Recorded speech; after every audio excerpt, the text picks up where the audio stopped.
we have created this society. Not each one of us, but our past generations. We have those and us have created this present immoral, destructive society. And we are trapped by that society. That society is made by each one of us. So we are responsible for that society. Whether it is possible not to change society, but is it possible to radically, deeply transform our conditioning, which is understand deeply our consciousness, which is what we are. Is it possible to transform not into something, but to change, bring about a mutation in the very structure and nature of our consciousness?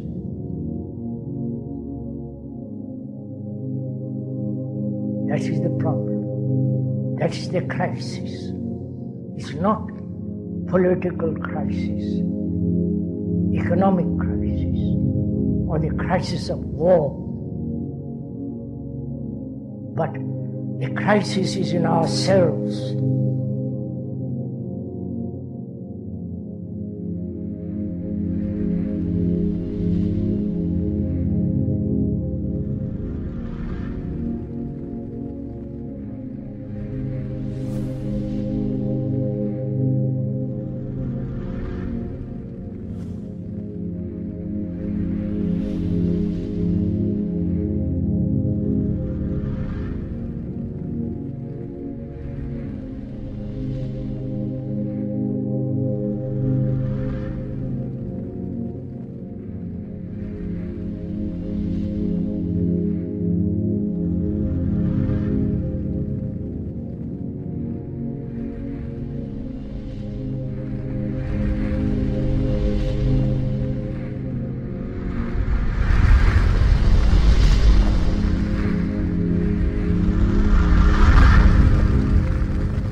The only real danger that exists is man himself.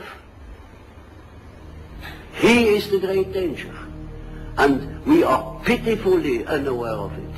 We are the origin of all coming evil.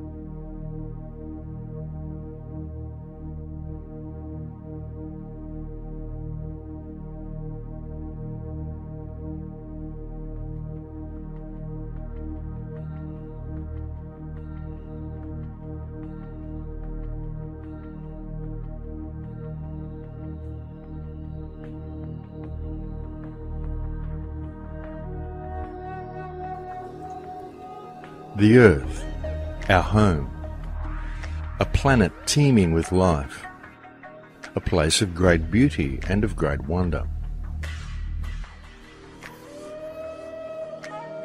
A world where ecosystem within fragile ecosystem combines to create a complex and delicately balanced web of life. A sympathetic mesh where the harmonious state of each organism is ultimately dependent upon the condition of the rest. A web in which the continued survival of each delicate strand rests entirely upon its symbiotic relationship with the environment in which it exists.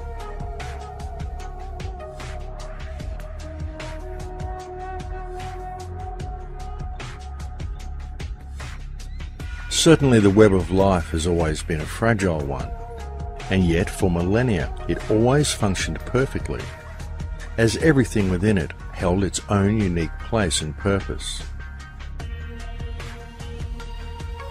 Within this web also dwells mankind.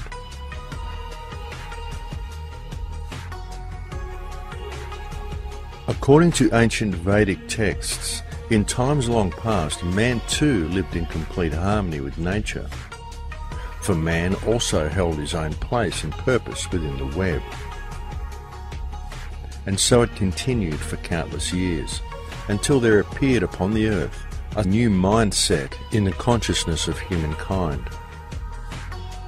And with that mindset came a new type of organism. With that mindset came civilization, and a system of organised rule based deeply in social structure.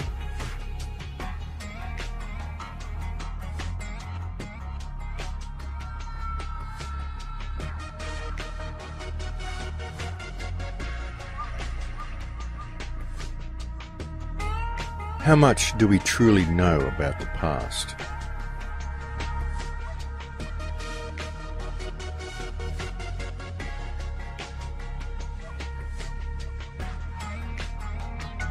There are, of course, a great many books that have been written on this subject by a myriad of scholars from the modern era. But how much do we really know to be true? Many books written in modern times are simply the author's interpretation of other books written previously by other scholars.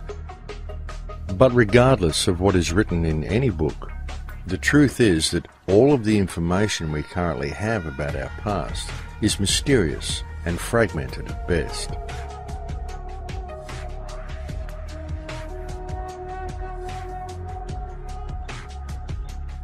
The theories presented in history books typically offer humanity a very orderly view of the past.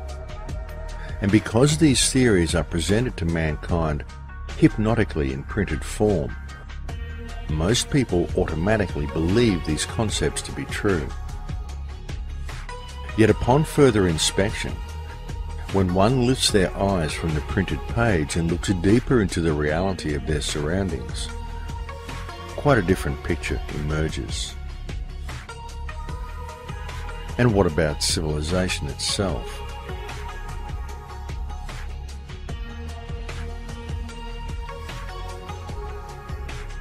The Oxford Dictionary describes civilization as the process by which a society or place reaches an advanced stage of social development and organisation. But how often does one ever pause to consider the questions of where civilization originally came from and how advanced it actually is?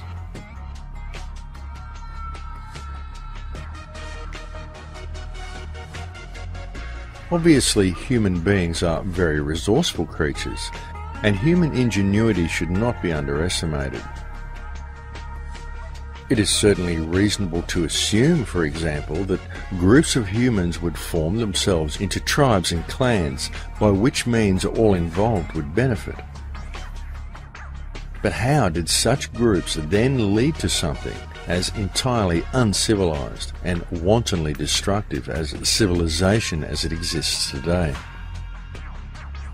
Was it simply a natural progression? And if civilization didn't present a big enough issue, we are also presented with the question of technology. Where did it actually come from?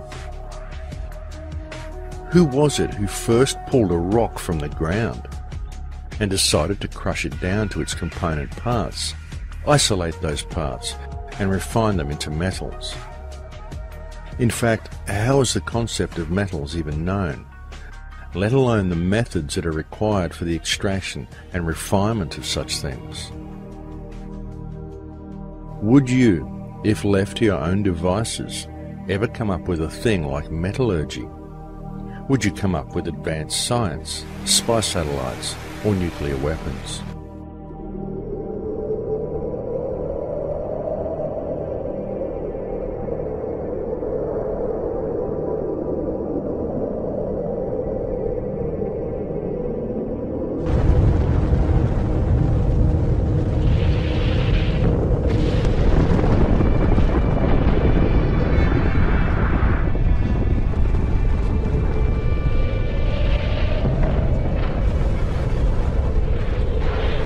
How did such inventions as these ever become part of the human psyche?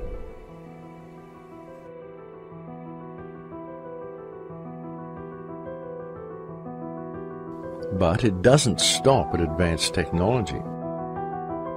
For in order for civilization to function efficiently, by necessity, civilization itself brought with it yet another organism, something more hidden, more mysterious, and more insidious than its parent.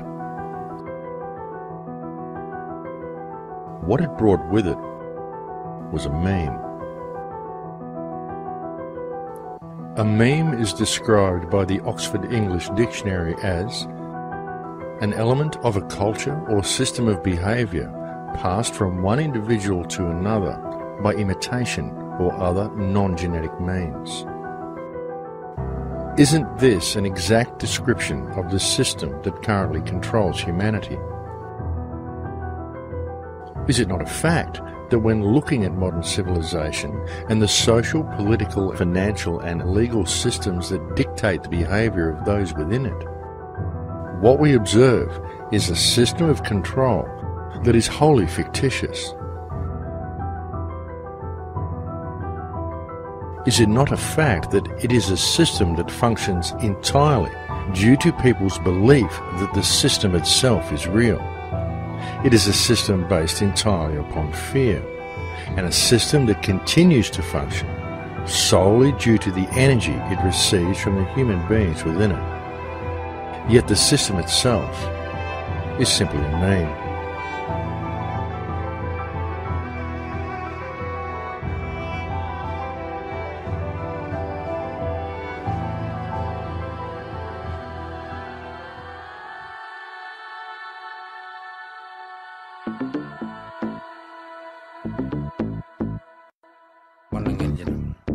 You are me. We are them. I am free. We begin life with the world simply presenting itself to us, a reality that is open to individual interpretation. But then, at a very early age, we are taught to perceive things in a certain predetermined and socially acceptable way.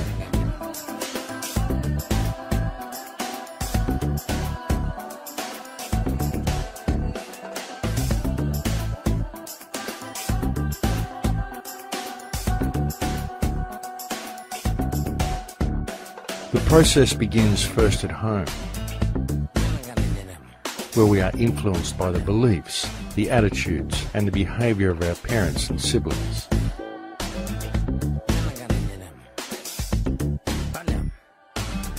And then, as soon as we are old enough to be capable of independent thought, and have gained an acceptable degree of communication skills,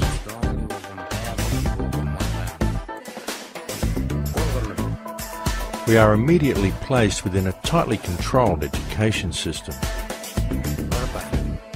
to then begin a process where our minds are carefully and deliberately moulded into a particular way of thinking.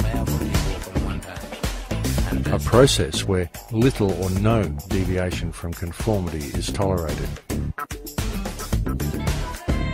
Through a system of constant repetition, we are then taught that the world functions in a certain way, and we are only considered to be functional ourselves when we believe and are able to repeat without question that which has been taught to us during our time within the system.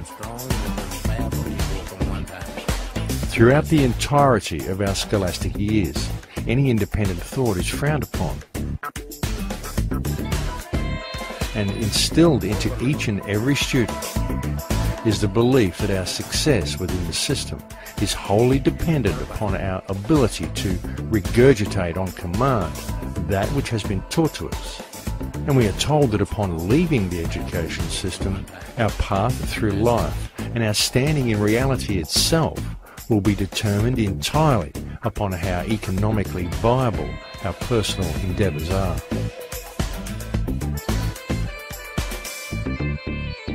You We are taught that it is only through profit and through continual financial gain that our personal success will be measured.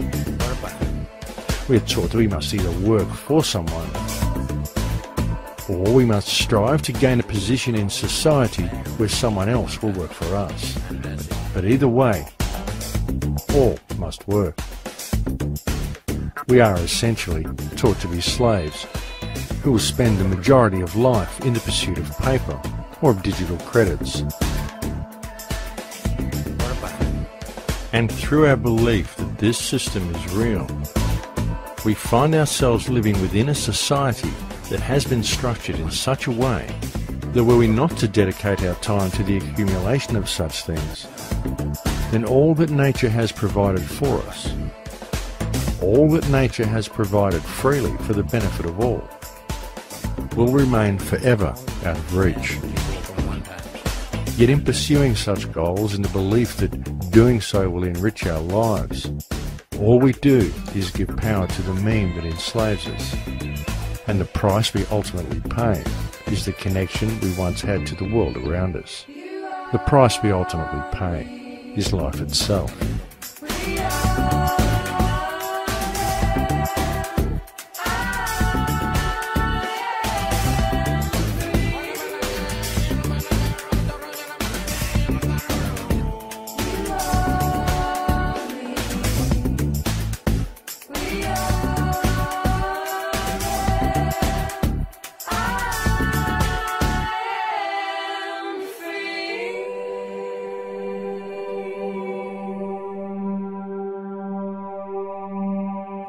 The entire educational, financial, legal, political and social systems that modern human beings are subject to from the moment of birth are all structured with a singularity of purpose: to perpetuate the meme. These systems are designed to ensure that each individual is kept locked into a left brain understanding of the world, is kept disconnected from the reality around them, and that each individual grows into adulthood with the understanding that the meaning of life is the one with the most wins. But life is not a board game, and there is far more going on in the world around them than most people ever realise, because there is far more going on around them than that which can be perceived by the five senses. In fact, there is an entire language and an entirely different way of communicating with creation that is readily available to all. Only due to the solely left brain perception of reality that has been forced upon them since birth, most people do not even realise such things exist. And it has been so long since most of humanity accessed and used these higher senses that they have simply forgotten the language. When you look at the brain, it's obvious that the two cerebral cortices are completely separate from one another. Our right hemisphere functions like a parallel processor, while our left hemisphere functions like a serial processor. Because they process information differently, each of our hemispheres think about different things, they care about different things, and dare I say, they have very different personalities. Our right hemisphere, it thinks in pictures, and it learns kinesthetically through the movement of our bodies. Information in the form of energy streams in simultaneously through all of our sensory systems, and then it explodes into this enormous collage of what this present moment looks like, smells like, and tastes like, what it feels like, and what it sounds like. I am an energy being connected to the energy all around me through the consciousness of my right hemisphere. My left hemisphere, our left hemisphere, is a very different place. Our left hemisphere thinks linearly and methodically. Our left hemisphere is all about the past, and it's all about the future. Our left hemisphere is designed to take that enormous collage of the present moment and start picking out details, and more details about those details. It then categorizes and organizes all that information, associates it with everything in the past we've ever learned, and projects into the future all of our possibilities. And our left hemisphere thinks in language. It's that ongoing brain chatter that connects me and my internal world to my external world. But perhaps most important, it's that little voice that says to me, I am. I am. And as soon as my left hemisphere says to me, I am, I become separate. I become a single, solid individual, separate from the energy flow around me and separate from you.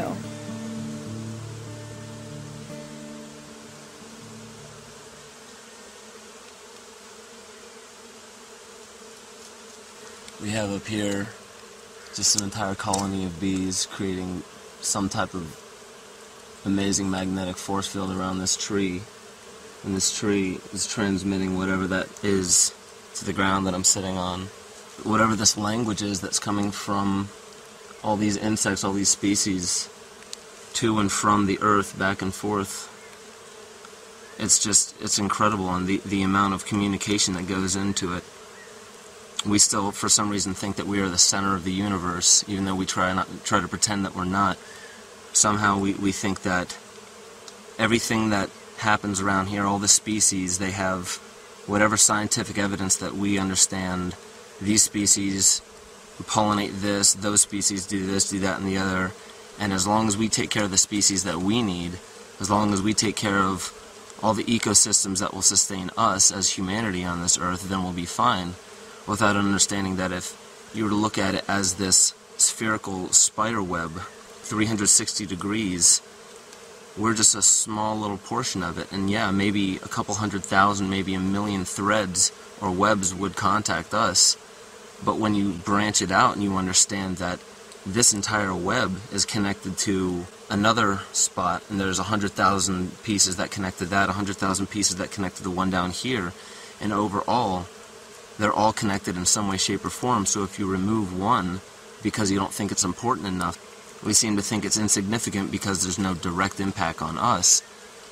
But I think that's such an illegitimate way of looking at it, because how could you say that any of this is not profound? How could you say any of it is insignificant when in the long run, it's not by a random occurrence that species grow in certain areas. It's not by a random occurrence that there are certain animal species in certain areas, certain plants in certain areas, and they all develop this massive ecosystem that feeds each other. How can we not say that specific ecosystems feed other specific ecosystems? How can we not say that the oceans are important to the deserts? How can we not say that all insects and species are important to plant life, important to mineral life? So, in a sense like that, just taking in all of these species that we see around us, taking in absolutely everything that we may not even see within that, the communication between them, we only see it from our perspective, but there has to be thousands, maybe millions, maybe infinite more methods of communication, some type of dialogue between these species and one another. And maybe we don't hear that because it's not necessary for us to.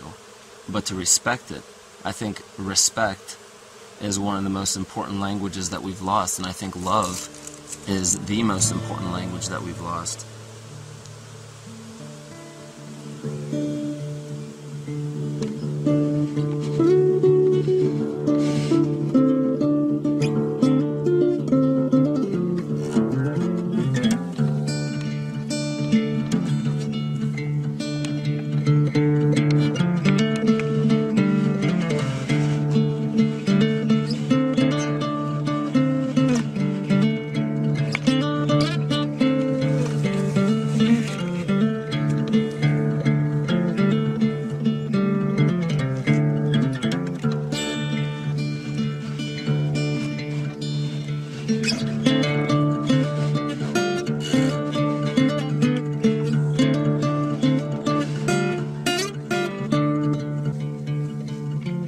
Ancient man had always had a symbiotic relationship with nature and interacted with his surroundings with a degree of understanding and communication that many people of modern times find difficult to even comprehend, let alone exercise. Yet, for most of humanity, this symbiotic relationship has now long since disappeared, and the language of nature has been all but forgotten. What happened? What was it that caused man to become so disconnected from the earth? And if civilization continues to follow its present course, how further disconnected are we likely to yet become?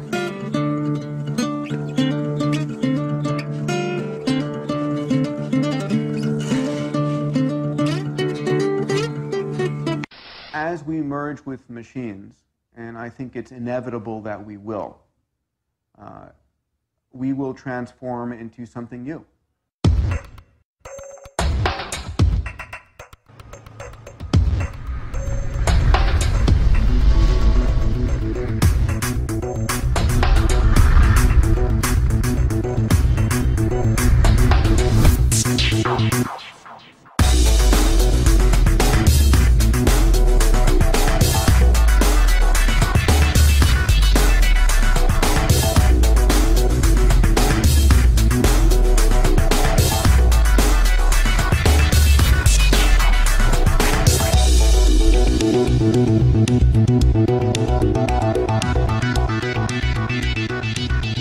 Transhumanism,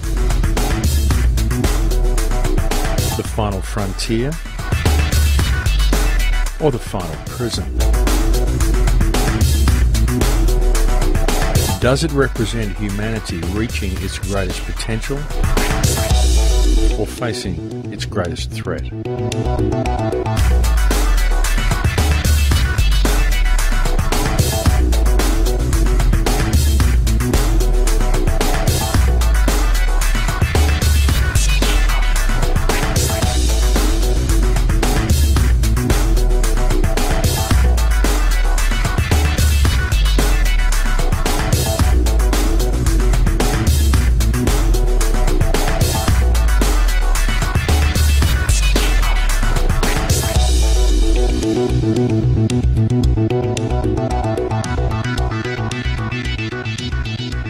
Over the last century, the people of Earth have continuously become more disconnected, both from each other and from their surroundings.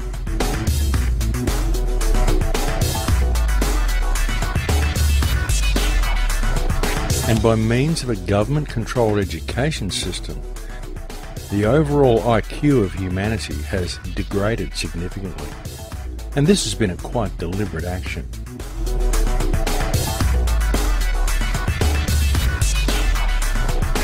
But in our eagerness to embrace technology, one of the most significant problems we are facing is that if one steps back and looks a little deeper at the system we are living within, it becomes glaringly apparent that what this system is in the process of doing is seeing to the removal of virtually everything that makes humanity human, to then usher in a new era, the age of the transhuman.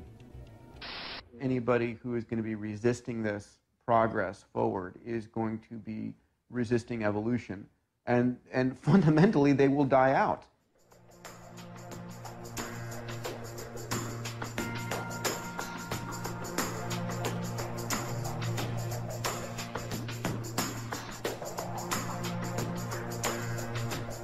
Transhumanism is the high-tech dream of both the ruling elite and of numerous modern scientists, many of whom are so locked into a left-brain mentality that they see the merging of man with machine as nothing short of inevitable. And due to the lack of any real connection to reality that many people feel in the 21st century, in modern times there are a large number of average people who are actually eager to embrace the idea. And we see kids by the millions going to their doctors and their pastors nowadays saying, I don't feel anything, I don't feel human. And that's a perfect sign of the fact that individuals are no longer even able to identify with the human species anymore, because we're already in the midst of the species splitting in two, and those being still human and those others being post-human.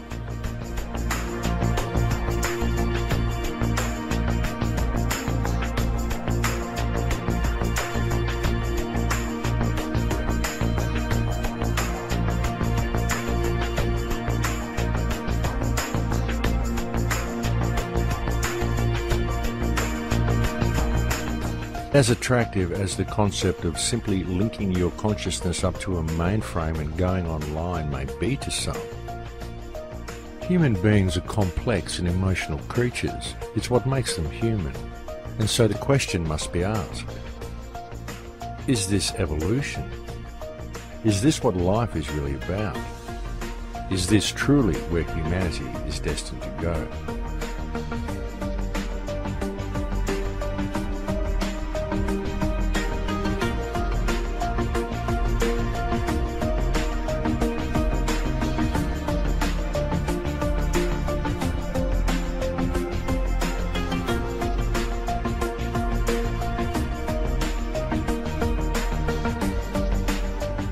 What is a human being? What makes it possible for a biological organism that is around 85% water to function as a sentient life form? Why do human beings experience reality in the manner that they do? And what effect may it have upon human beings if they were to enhance themselves with technology? There is a very, very dark side and an occult side to transhumanism, but I believe that everybody should be able to recognize that if you look at it for what it is, transhumanism represents mankind's desire to escape the human condition. I also personally believe that transhumanism is the religion of the atheists. Much is about upgrades, physically or intellectually, but if you listen to the transhumanists, they say that eventually you'll be able to upload your soul or consciousness to a computer. And at that stage you will basically be able to decide how you would like to live, how long you would like to live, but also the rules that would be surrounding you. Transhumanism is related to technological utopianism, a futuristic science fiction world, a belief that science and technology will shape things for the better, eventually leading to a utopia. It's an updated version of an old religion, an idea of a new heaven. If you're good, if you believe in Jesus, Allah, Vishnu, or Buddha, whoever, you will come to heaven. But much in the same way, if you believe now in science and technology, you are all going to reap the benefits of a new heaven that is going to be created right here on earth. We are on a quest to better ourselves, evolving toward a state of perfection.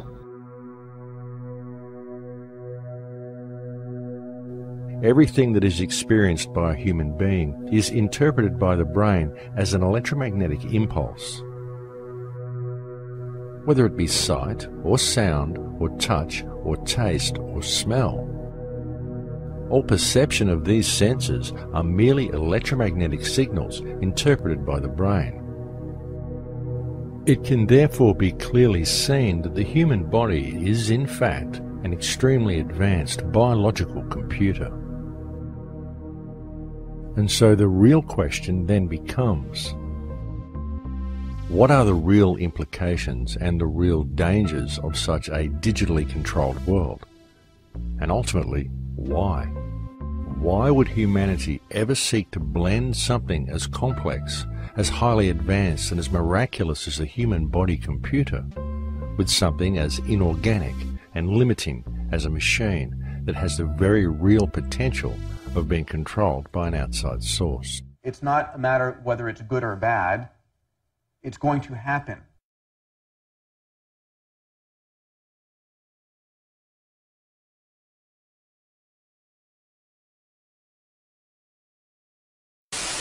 Basically, every 2 years, we can put twice as many components on a chip.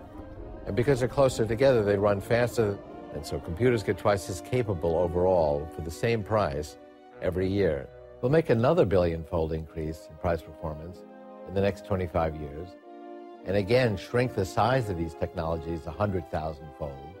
So we went from a building to something that fits in your pocket in 40 years. In the next 25 years, we'll go from something that fits in your pocket to something that's the size of a blood cell.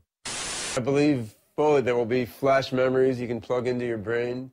We'll be able to hook our brains into calculators and statistics programs and have Google directly into the frontal lobes. I mean, there's going to be a lot of expansion of the mind through interfacing the human brain with technology. I see as a person, I'm human, and I'm really limited and restricted in what I do. So if I could come out of the singularity, being mentally and physically upgraded, yeah, I'd go for that. So I don't mind changing dramatically from what I am. Everything that characterizes what's human and what you know and all your experiences could be uploaded into the internet and run on a computer. In here we can be anything we want to be. I'll see you on the inside.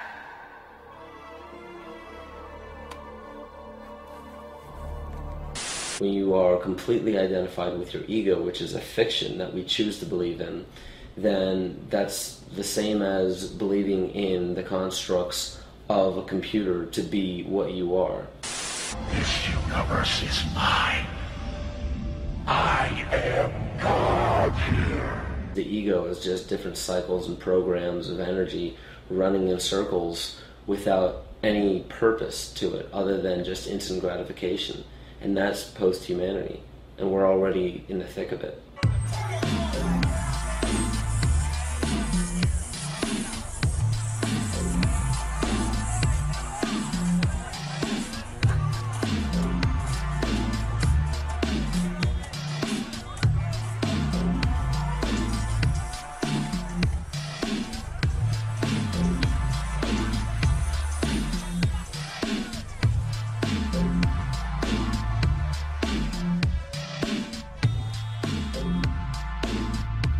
What we have in modern times is a species with only 3% of active DNA, indoctrinated into using only one side of their brain, that exists in a debt-based society in which every single person within it is required to pay to live in what is essentially temporary accommodation, as our modern consumerist-based societies build very little that is actually designed to last.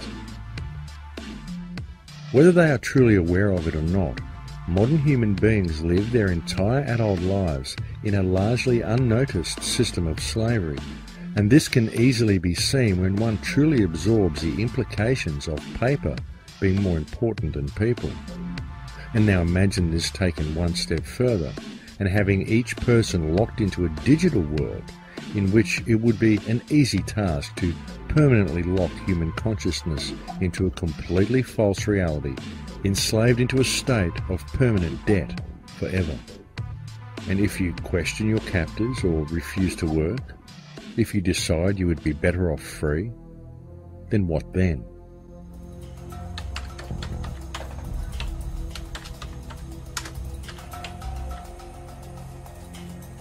Transhumanism may well be presented to the world as a method of improving mankind. Yet the question must be asked, in a corporate-controlled world, exactly what constitutes an improvement?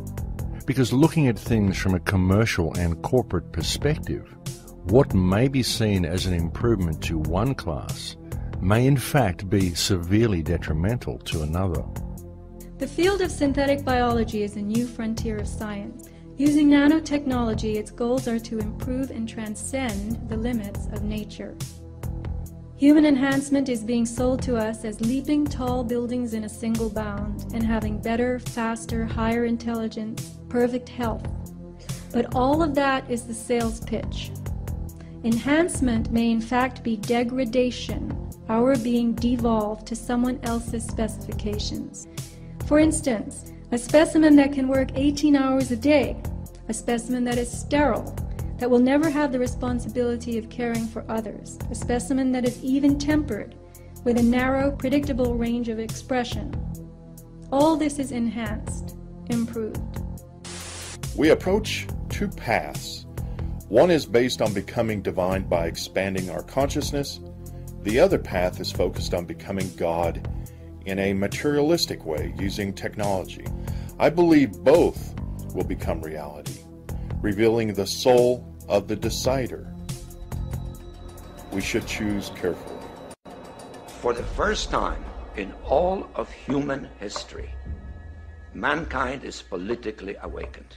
That's a total new reality.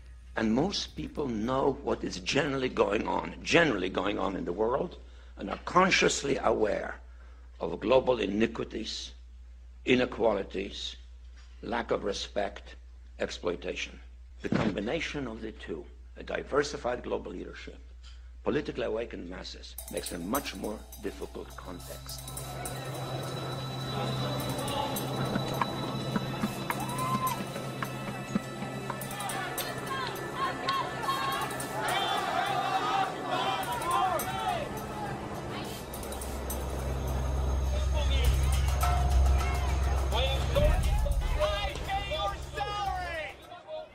Most people at some period in their life experience what one might perhaps call a lucid moment.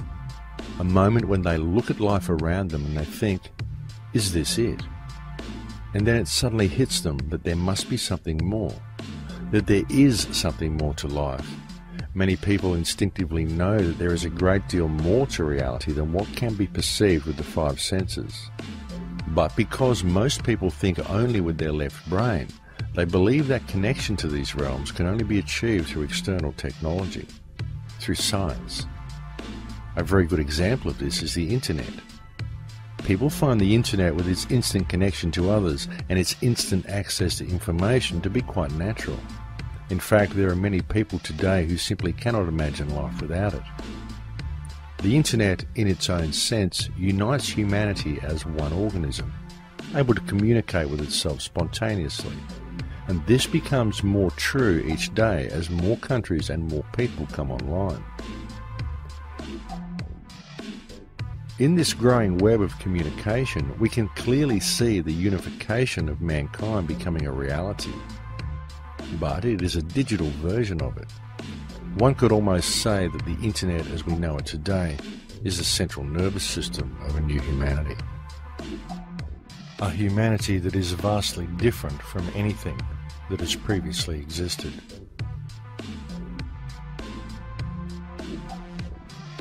As much as it has in many ways been a huge boon to our lives, the internet has also had another, less noticeable and somewhat more disturbing effect upon people, in that among some sections of society it has created an environment of separation, most especially among the youth, as it has brought about a situation wherein many people feel far more comfortable in the virtual world provided for them by the internet than they do in the real world that exists around them. Due to this fact alone, the internet has been single-handedly responsible for a huge loss of skill. A loss of skill not only in areas of practical hands-on survival and life skills, but also in areas of social and interpersonal communication. And it is also interesting to note that people with such characteristics would indeed be those most likely to embrace the merger between man and machine. The internet, cell phones, all these other things that they've definitely enhanced our speed of communication, but they've also done something very important, and they've severed a very crucial tie between actually talking to people, looking into their eyes when you're talking to them, getting a feel for what they're actually feeling, and just in the simple fact that now everything is based upon language. We send language through the internet, we send language through the phone, language comes across through the television, and fortunately they're able to give a couple pictures and symbols and things like that, but other than that it's just based upon the language, and it's so disconnected from actual reality. Nobody ever stops and sits anymore and just sits inside an actual environment that is natural and just stops and listens to understand that that's reality. Because when we're talking, when we're jabbering, when we're watching something, when we're striving for something, when we're looking for this money, when we're looking for this car, when we're just going and going and going, that's nothing more than just a hamster on a wheel, just running and running and running, not really getting anywhere. And that's where the disconnect comes in. There's no nature in that anymore. We've completely divorced ourselves from nature. We are devoid of it now, because all in all, it all comes back to this little tube that sits in the corner of our room and tells us what reality is. And we sit there and we digest it and digest it and digest it until eventually we realize that this is just another form of poison. And all the poison is doing is disconnecting us. Right in the comfort of our own homes, simply by pushing a button and turning a dial. Well, transhumanism is the next stage on from where we are now. I mean, we have what I call the body computer, this biological body computer. And because those in the shadows understand that that's what it is, and that we are like in a cosmic version of the wireless internet, you've got this kind of infinite energy field of information of various depths and various levels of awareness and expansion, and then you're decoding this bit of the band. Now, if you decode this bit of the band, which is what this body does, then that's your world, that's your everything, if you're just only aware of that. And so we have a global population that is constantly programmed to read a certain band, and then only some of that band within it. And through that, they are manipulating us to see self and the world in very minute, limited terms. When if we just opened our minds to consciousness, we would then start going further and further into the band and getting more and more insights, more and more knowledge, more and more awareness, and suddenly we'll see what's going on. And it seems to me that transhumanism is the next stage on from that, where they go the next stage into locking us into this robotic cyborg state, so that we are even beyond the limitations that we are now, to the point where basically you are born a robot, you live a robot, and you die a robot, with less and less impact on the conscious self, on perceptions, on behavior, on actions. And if we get to that point, which is what they want, there's a guy in Britain, a very strange man called Professor Warwick. He's famous for being implanted, he's at Reading University, for being implanted so he can turn the frickin' television on and off with his arm and all this crap. And he once said, what's the problem with loving your servitude? What is the problem with having basically technological connections which are feeding you a sense of happiness so that you're always happy? He said this guy's an academic in Britain. And of course what he's talking about, Max, is Brave New World, Aldous Huxley, love your servitude. The idea is to create this well, I almost said part human, very little part human, certainly almost nothing part consciousness, stroke technological being, which is nothing more than a servant of a system. And not only does it serve the system, it likes serving the system because it's being fed information telling it that it's happy to serve the system. I mean, it's beyond science fiction where these people want to go, but that's where they want to go. And the only answer to it is consciousness, is to break out before we get into this cyborg, part biological computer, part technological computer. Break out of this perception control that we have now, the level we do now, before it gets into that level, because they want to move towards that very quickly. You don't have to wonder about the singularity to see remarkable changes coming from technology. Look at today and how remarkable technology is, and it's hardly stopping. There's an unanswered question of how far can you go and still be human? Technology is surely a wonderful thing, but by the same token, there can be no denying that via the manipulation of what technologies are released to the public based on their ability to generate income, rather than on the true benefits they hold, then the more technology man acquires, the more disconnected from the earth he seems to become. And it must also be clearly understood that technology itself is not the problem. Technology has most certainly been of huge benefit to our society, and it is nothing to be scared of. However, it needs to be kept in balance and used as a service to mankind. But what actually is transhumanism? What does it really mean? The transhumanist dream is perhaps best summed up by Ray Kurzweil at the close of his film Transcendent Man. And as positive and beneficial as the idea is presented to the viewer as being, the underlying tone is of the gradual assimilation of all life upon the earth, and indeed the entire universe, into one huge nano-machine whereby the universe will become intelligent, as if it wasn't already, and at which point man himself will have created the machine god transhumanists believe human consciousness will ultimately become. In the future, everything will become intelligent. Nanobots will infuse all the matter around us with information. Rocks, trees, everything will become these intelligent computers. So at that point, we're going to expand out into the rest of the universe.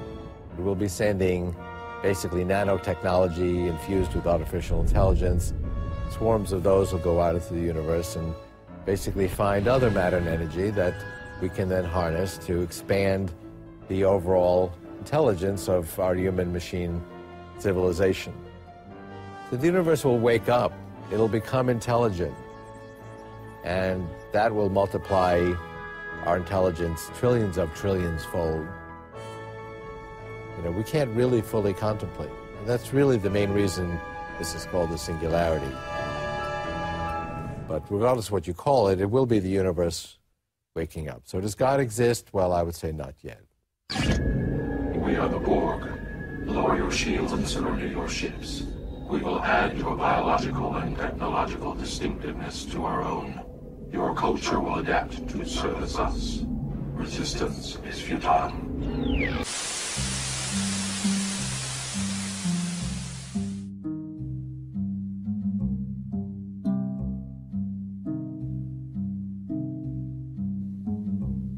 One must truly ask, is this the direction mankind should really be heading? But even more importantly is the question of whether mankind is actually being given any choice in the matter.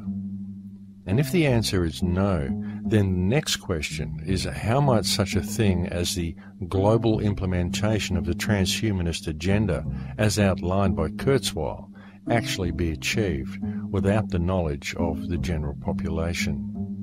Biotech is an exploding frontier. It is clever enough and small enough to enter and change our very cells. When nanobiotech has a firm footing in us, it will be easy to upgrade and downgrade anyone and anything in any way. Oliver Curry, an evolutionist at the London School of Economics, predicted in 2007, the human race will one day split into two separate species, an attractive, intelligent ruling elite and an underclass of dim-witted, ugly, goblin-like creatures. Technology is only ever as dangerous as the mind of whomever wields it. And if those who hold the reins of power in this world can in any way be appraised according to their track record, then for the bulk of mankind, transhumanism presents itself as a very dire future indeed.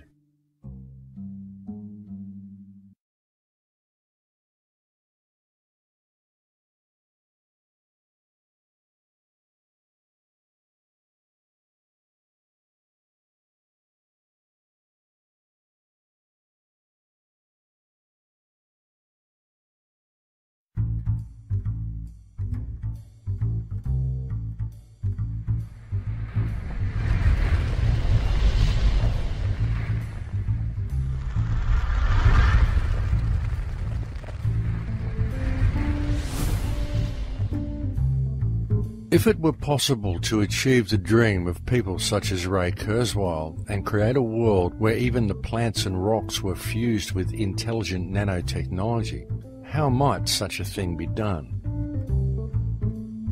Very notably and quite obviously due to their microscopic size, the prospect of doing so without the knowledge of a vast amount of the population must be seen as utterly plausible. But how could such a mammoth undertaking be implemented? What delivery system could be employed to ensure the widest and most effective method of reaching the subject population?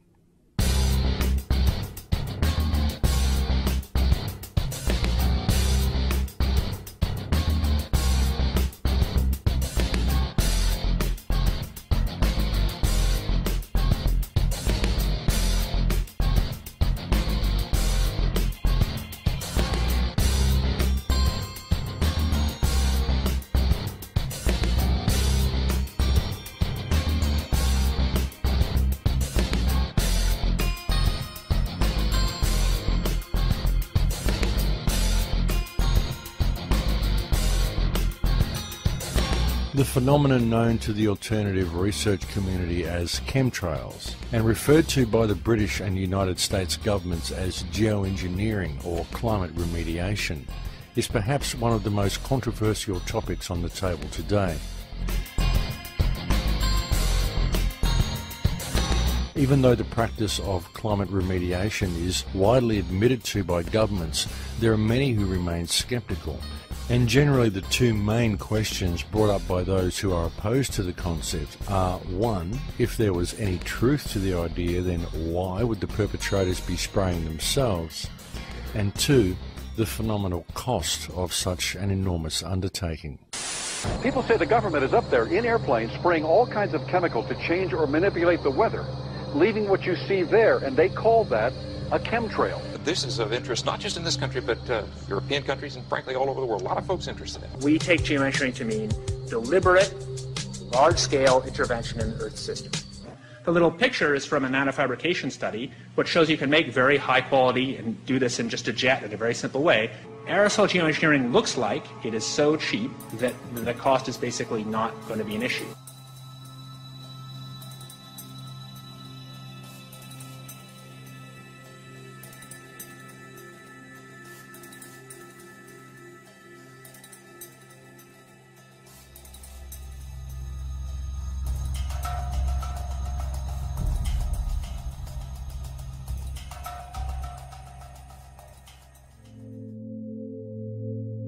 Because nanoparticulates are potentially self-replicating, the cost of producing them is actually quite negligible. As for the question as to why the perpetrators would be spraying themselves, well, that answer is in fact a very simple one. These people want transhumanism. In fact, when one truly considers the transhumanist agenda and it begins to sink in that chemtrails seem to consist of nanoparticulates or smart dust, then the last piece of the puzzle falls snugly into place. And it is far from inconceivable that were the global population to be infused with programmable nanoparticulates, then when these tiny machines are switched on, they will simply do what they are programmed to do. And that what this may be may also be largely due to what other genetic codes have first been introduced into the host. We have more than tripled the numbers of doses of vaccines we're giving our children in the last quarter century. Up to 15 by the age of 6. Why are so many highly vaccinated children so sick? The elites, those who can afford to carry out practices such as chemtrails, generally don't eat processed or genetically altered food, and it is extremely unlikely that they are subject to the same rigorous vaccination regime as the general public. If mankind is indeed ingesting nanoparticulates without their general knowledge, then how might such machines be controlled or switched on? In answer to this question, one only needs to realize that it is now a long-established fact that when anything occurs within the human experience, ultimately the information travels around the body electromagnetically. All our 5 senses, along with any emotional information, is all interpreted by the brain via these electromagnetic signals. Therefore, it is also an established fact that man can be influenced and even controlled via electromagnetism. Metallic salts have made our air conductive. This means that we and everything around us can transmit and propagate energy. The air is no longer neutral. I think the smart meter is a very good move for the company, just for the customer aspect. I mean, they can keep more real-time information on a day-to-day basis.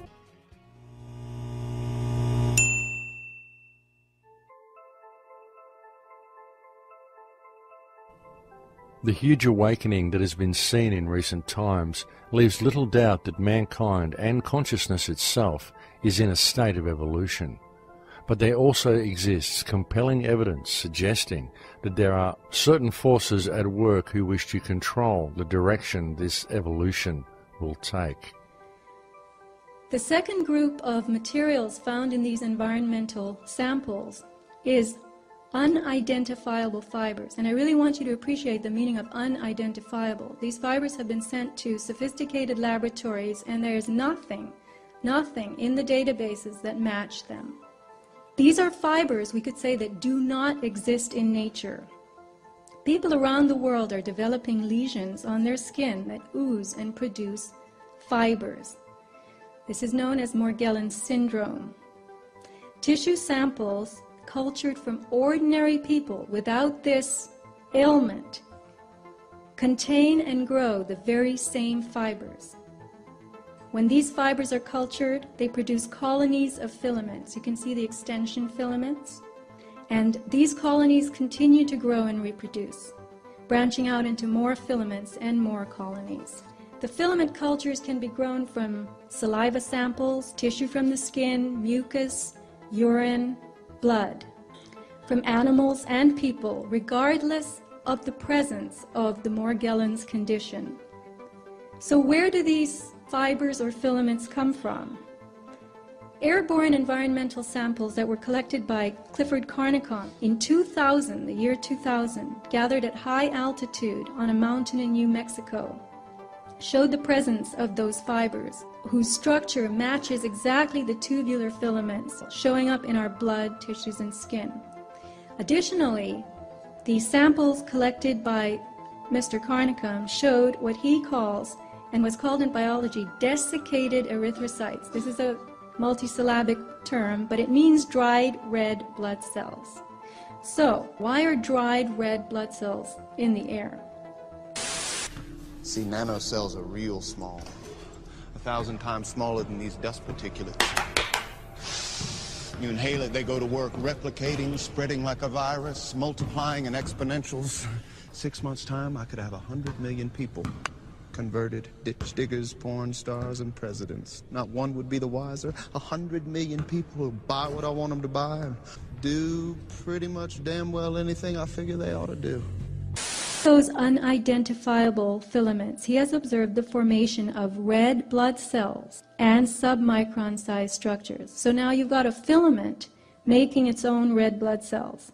The engineered cells, the red blood, very, very tough, withstanding excesses of heat and chemicals, indicating that they are designed to endure almost anything. He has put them in a Bunsen flame, he has poured bleach on them, acid, and they still endure.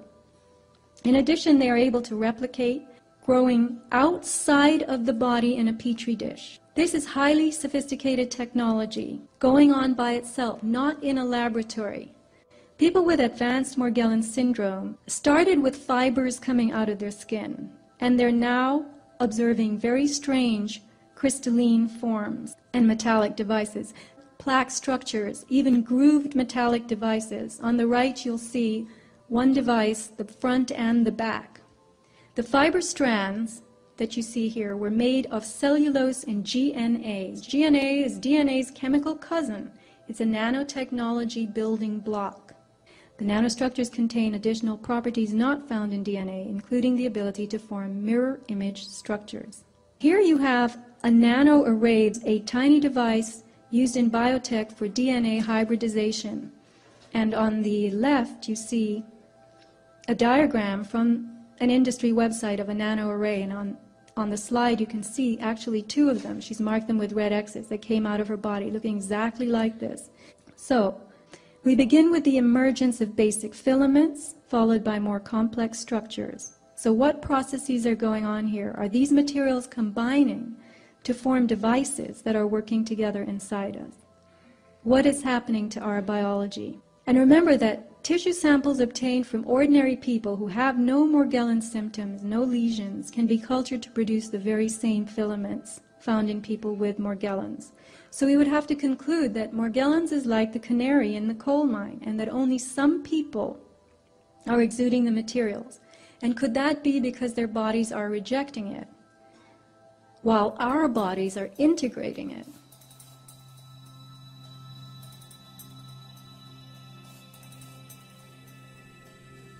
There has been a force that is mostly unseen in control of this planet for an extremely long time, and evidence very much suggests that this force is attempting to manipulate the evolution of human consciousness that is currently taking place.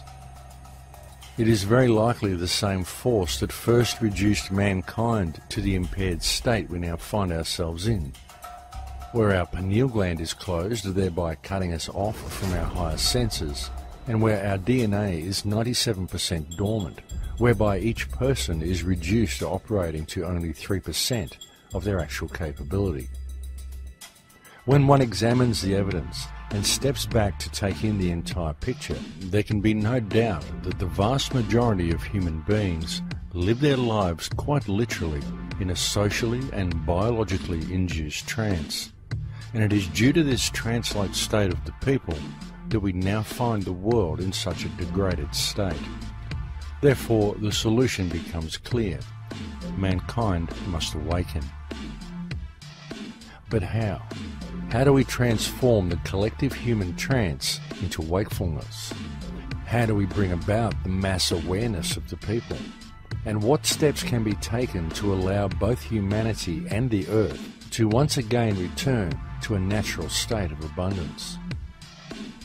Clearly, the first step is for people to understand and accept the truth regarding the current condition of mankind and the urgency of addressing the situation we are faced with.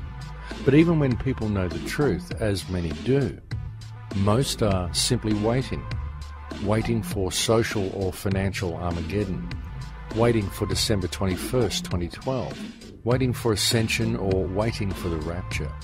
And due to this lack of positive and decisive action, while people wait for redemption to be delivered to them via an outside source, the destructive machine of modern civilization continues to grind slowly forward towards its inevitable conclusion. Obviously, it is extremely important for mankind to truly grasp the depths of the problems we are facing and to the peril that our collective failure to deal with things has placed us in. And this peril includes not only the human race, but the entire earth and all life upon it. Because if mankind allows the ship of state to continue sailing in its current direction, within possibly 3 to 5 generations, we are very likely to have allowed the creation of a world that will no longer support life as we know it. There's an incredible disconnect between reality and what we're fed as reality, such as this little electronic box that millions upon billions of homes have now, and we now digest all of our reality from this little electronic tube. None of what we're actually getting in this tube is reality other than the fact that we're watching television. That's it. That's the only portion of that that's actually real.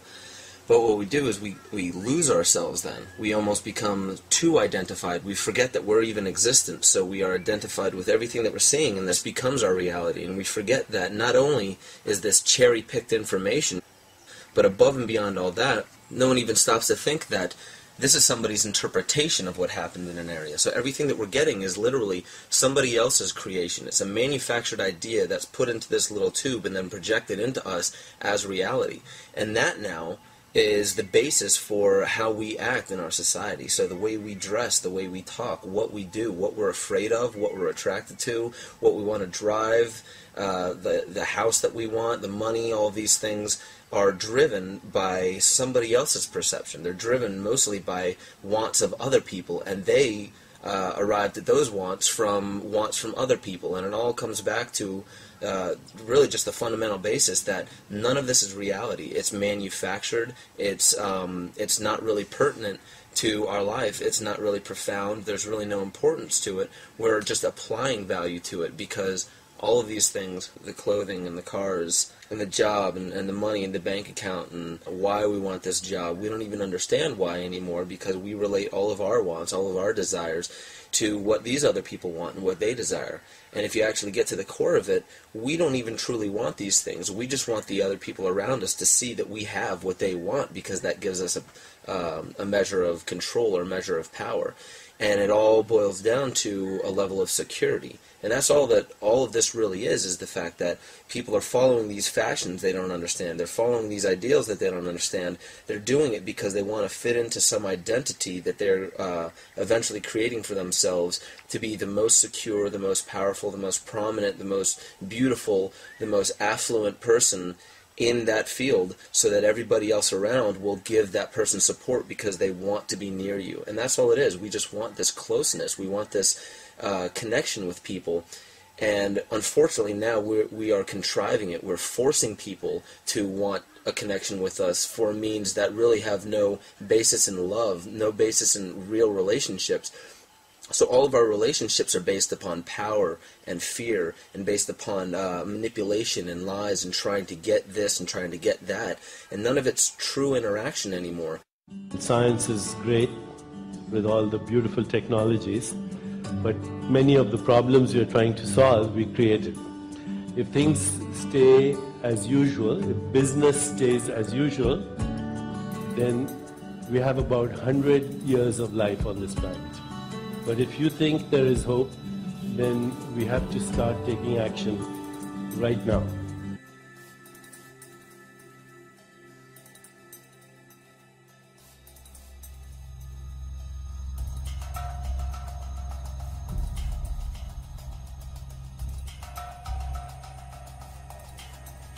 Indeed, if heavy industry and the genetic manipulation of the Earth environment is allowed to progress at its current rate, then the only life that will be able to survive on Earth will need to be of a very robust nature. Such life would be transhuman by necessity. Biology divides life into three kingdoms: bacteria, archaea, and eukarya. Bacteria and archaea are simple organisms with no subcellular compartments. Eukarya are complex, with defined cell compartments and internal organelles, mini organs like mitochondria that make DNA and energy for the cell. Plants, animals, and humans are eukaryotic, as are fungi and slime molds. The archaea are the hardiest of the life forms. They're able to withstand grinding pressure, heat, acidity, and alkalinity. They can live in volcanoes, geysers, and the ice shelf. Now, the materials appearing within these filaments are as tough as archaea. They look like bacteria, and they self-replicate. And natural fibers would be classified as fungal in the domain of eukaryotes. But these fibers contain forms from the other two groups inside them. You're looking at a tubular fiber with self-replicating internal elements resembling bacteria and behaving like archaea. That does not happen in the natural world. They are designed to endure almost anything.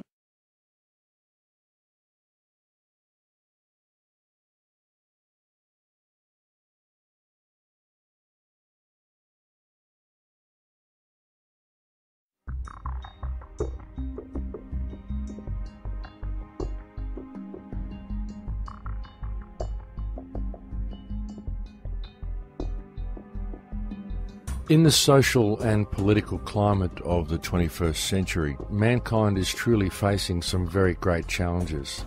Many of them made all the more difficult due to the fact that they are challenges that go mostly unnoticed by the vast majority of people. The vast majority of people in the world today only perceive the world the way it appears on the surface. However, the real truth is that the world that we live in today is actually very different to that which most people perceive it to be. Because just below the surface of everyday life, beneath the social and political distractions of the reality offered to the masses via their television, there exists another world. The world that most people perceive is simply a facade. It is an illusionary reality where nothing is what it seems. It is a world where our social system is designed to foster division. Our education system is designed to conceal knowledge. Our health system is designed to create sickness. Our financial system is designed to steal wealth. Our community is designed to create disunity. And our very civilization itself is wholly uncivilized. We live in a world where 2% of the population controls 98% of the global resources, while the other 98% of people are left to compete against each other in order to gather some small fraction of the other 2% that is left to them in order to support their lives and their families. In fact, the world of today is so disjointed and so out of balance that the most amazing part of it all is that there are actually people who cannot seem to see it. And this is because the systems of control that have been put in place to blind people to the true realities of our world have been very cleverly and very meticulously constructed. Though much of our society may appear to be free on the surface, if the truth be known, mankind is actually far from free. We are simply free range, for the world of modern times is actually a very controlled place. But the situation is not wholly lost, for the simple truth is that mankind has allowed their servants to take over the mansion, and these public servants have worked and are continuing to work to steal everything of value that they can from the people, while gradually enslaving the world to a set of rules of their own contrivance. Legislation that has been cleverly designed to remove actual law from the planet and impose in its stead the will of individuals.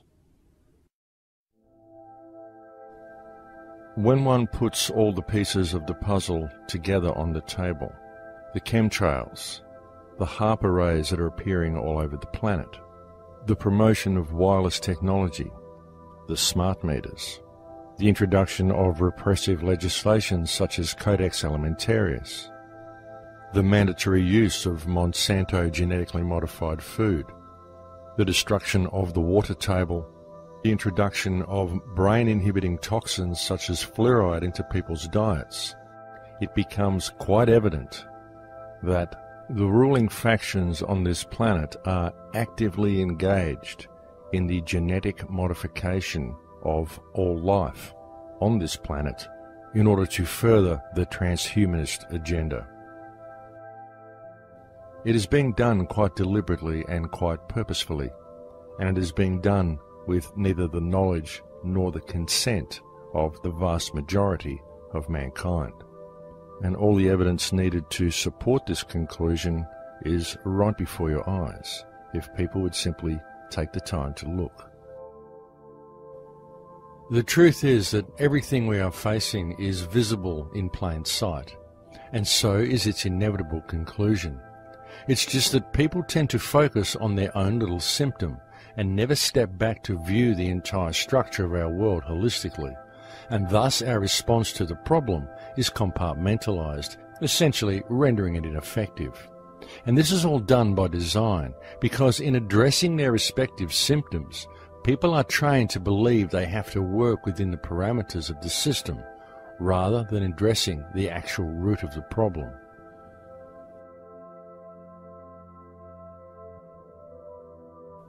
Every single government that exists anywhere in the world today is currently operating in breach of the trust that has been granted to it by the people of their nation.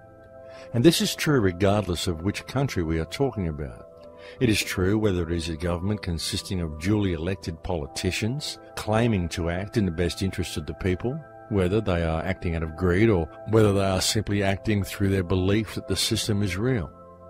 It is true whether it is a military dictatorship falsely declaring a self-granted right to dictate what is good for others. It is true whether it consists of a monarchy that has declared its divine right to rule and supposedly care for its subjects.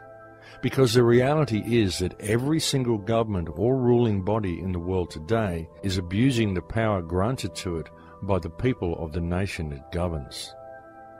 Exhibit A, the Earth.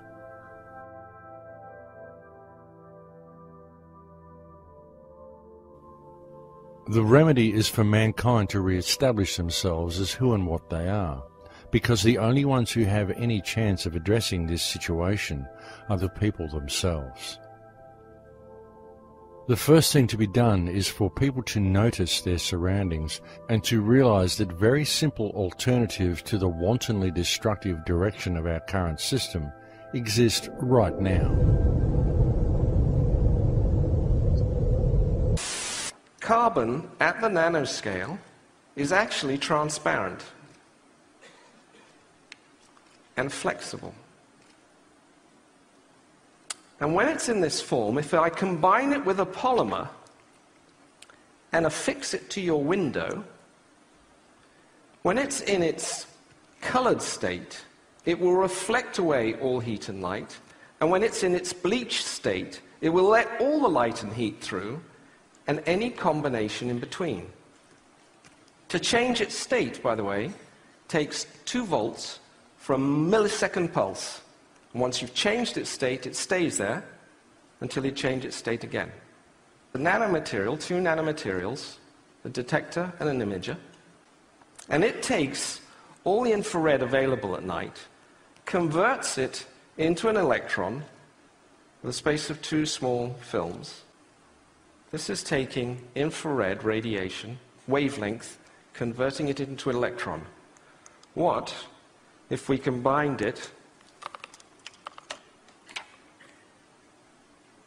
with this? Suddenly, you've converted energy into an electron on a plastic surface that you can stick on your window. But because it's flexible, it can be on any surface whatsoever. The power plant of tomorrow is no power plant. I can generate energy cleanly, efficiently, and cheaply right where I am. It's my energy. And if I don't need it, I can convert it back up on the window to energy, light, and beam it, line of sight, to your place. And for that, I do not need an electric grid between us. The grid of tomorrow is no grid. And energy, clean, efficient energy, will one day be free.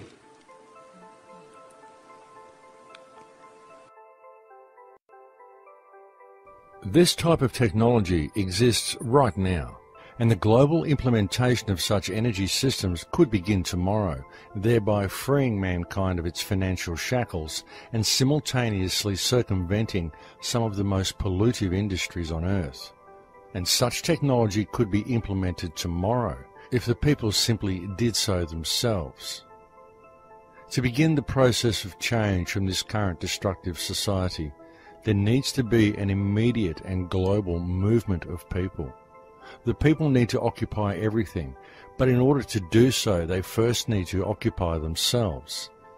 As a society, we need an immediate and global cancellation of all debt, thereby freeing each person from the clutches of financial terrorism that now hold them. And this should be closely followed by a switch to alternative energy devices, such as the carbon energy device demonstrated by Justin Hall. And these steps need to be implemented by the people themselves. It cannot be done from within the legal parameters provided by the current system, as the current system simply will not allow it. It won't allow it because the current system is designed not to service mankind, but rather to protect and sustain itself at mankind's expense. Such a process of change will only ever succeed if it is implemented by the people themselves, regardless of what legislation has been put in place to prevent them from doing so, because legislation is not law. Legislation is simply rules written on pieces of paper by public servants.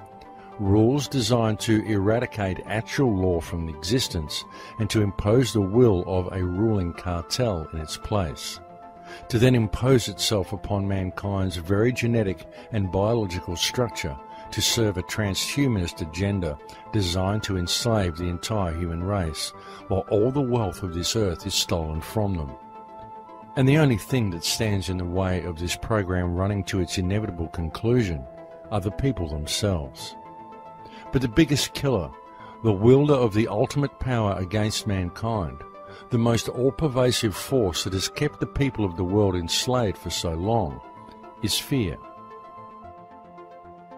People often talk about the need to adopt an attitude of love, and in many ways they do so, but then through inner fear, they fail to apply it to reality around them.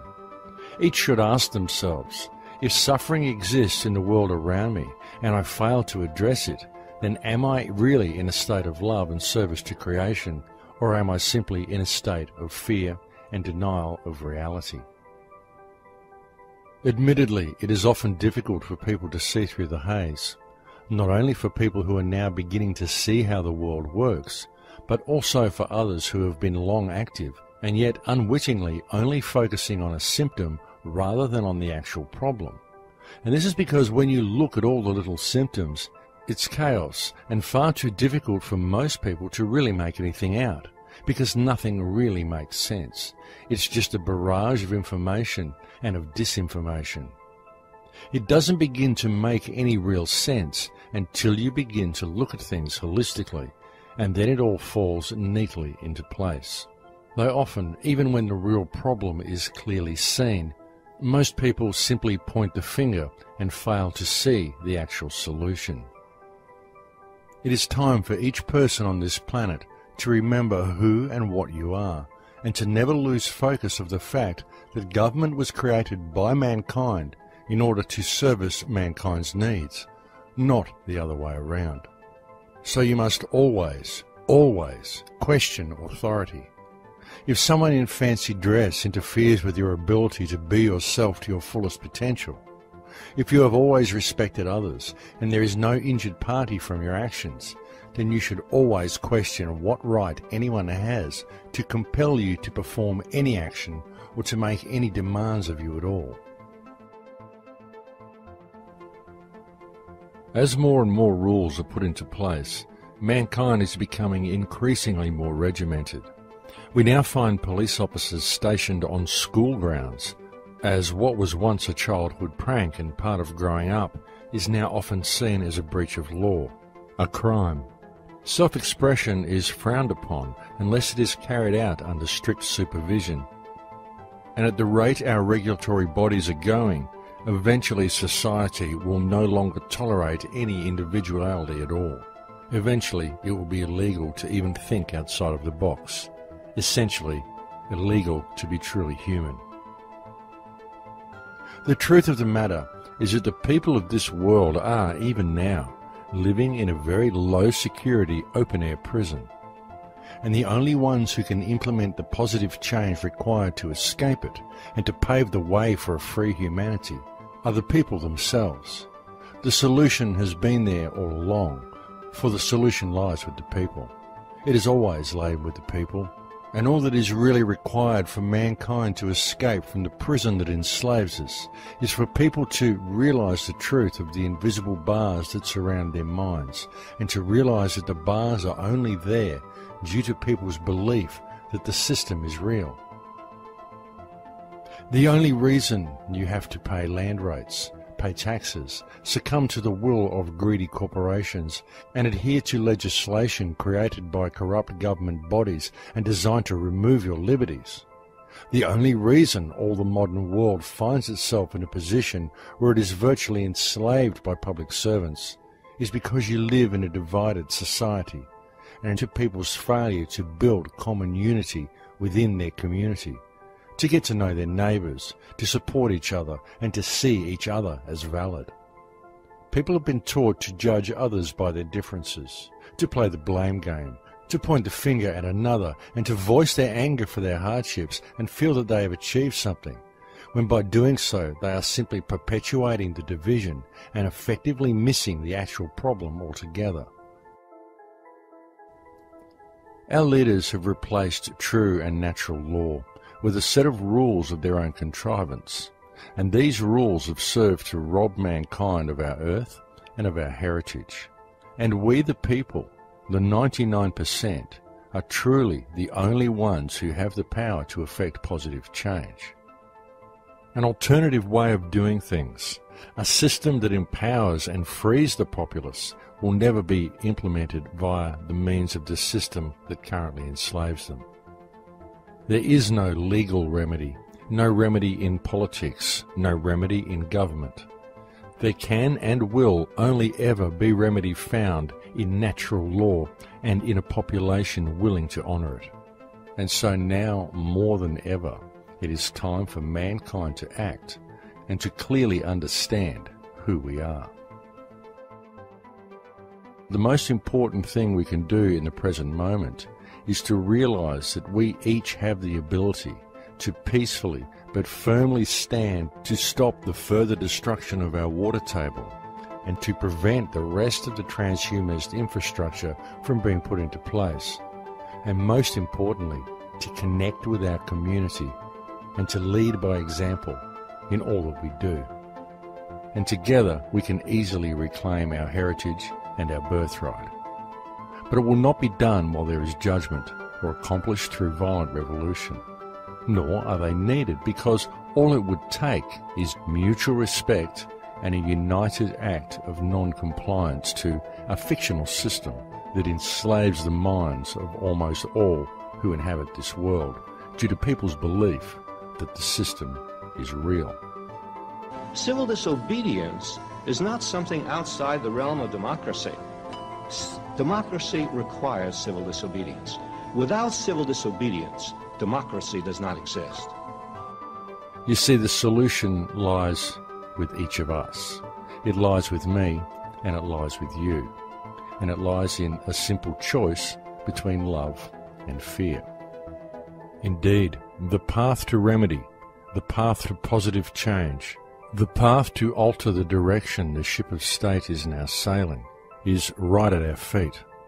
All that is required is to take the first step. In Lakesh.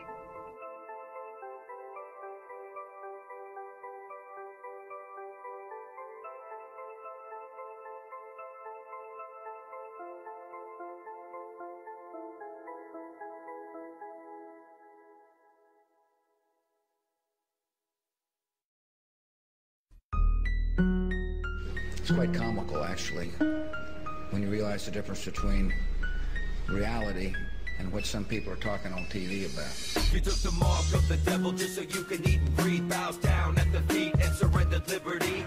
Tyranny and terror, corrupted dictators, posing as your leaders while they poison every leader. Pumping fluoride in the water while they rape Iraqi daughters. Dumbing down the public, fashion magazines and fodder. Now they slaughter weakened nations. Faulty explanations sell a fear to the masses. Terror level elevations, revelations is unfolding right before your eyes. Wake up in a FEMA camp, drugged and hypnotized. Fourth Reich's taking over while you focus on your bling. But I bet by this point you haven't heard a damn thing. It's destruction by design, prophesized in every script. Take a big step back, see the whole picture. A distraction of the mind to keep you living in a bubble. We're in a lot of trouble because less than 3% of you people read books. Because less than 15% of you read newspapers. And when the 12th largest company in the world controls the most awesome goddamn propaganda force in the whole godless world, who knows what shit will be better for truth? Problem, action, reaction, solution. It's time to wake up to the formulas they're using. State-sponsored terror to burn our constitution. Weapons of mass deception of the media delusions. Using double speak to keep you following like sheep. CNN and Fox News to keep the populace asleep. Never looking, never question why we're headed towards recession. The dollar's worth a nickel, but we're ruled by our possession. I mentioned that those towers fell in less than an hour. Ignorance is bliss, the source of the power. But they'll cower in the shadows if we all wake up and see that the land that we're living in is nothing close to free. It's destruction by design, prophesized in every script. Take a big step back, see the whole picture. A distraction of the mind to keep you living in a bubble. We're in a lot of trouble. So you listen to me. Television is not the truth. Television is a goddamn amusement park. You're beginning to think that the tube is reality and that your own lives are unreal. You do whatever the tube tells you. You dress like the tube. You eat like the tube. You even think like the tube. In God's name, you people are the real thing. We are the illusion. Now you're living as a slave, high-tech police state. Warrantless searches and waterboarding a waste. Mandatory vaccines to keep you sedated. Big brother on the screen to keep the public isolated. Conspiracy theories, now conspiracy facts. Thought crimes condemned like terroristic attacks. Every time you take a breath, you pay another tax. Every time you take a step, it's documented and tracked. It's whack how we're living, the planet's a prison. You should've listened up and questioned 9/11. Declared a revolution, defend our constitution. A public execution of corrupted institutions. It's destruction by design, prophesized in every script. Take a big step back, see the whole picture. A distraction of the mind to keep you living in a bubble. We're in a lot of trouble. Mercury-containing vaccines may help, not harm kids, according to... If China were to revalue its currency, or China is to start making, say, toys that don't have lead in them, or food that isn't poisonous, their costs of production are going to go up, and that means prices at Walmart here in the United States are going to go up too. People out there in our nation don't have that, and I believe that our education, like such as in South Africa. First, a Fox News alert: coalition forces have discovered 500 chemical munitions in Iraq. Good evening. Today, our fellow citizens, our way of life, our very freedom came under attack. And how is Ron Paul's number so high? Clearly, some online communities are messing with the outcome. Live, all hell is breaking loose on 6th Avenue. You know, you need a permit to protest or demonstrate here in New York. But this anarchist group came forward. They really are one of the least attractive groups of demonstrators I've ever seen. I bet one of the leaders, I guess, if violence breaks out, don't worry, we can handle it. Our Fox News team can take this bunch of... I don't want to use any foul language, but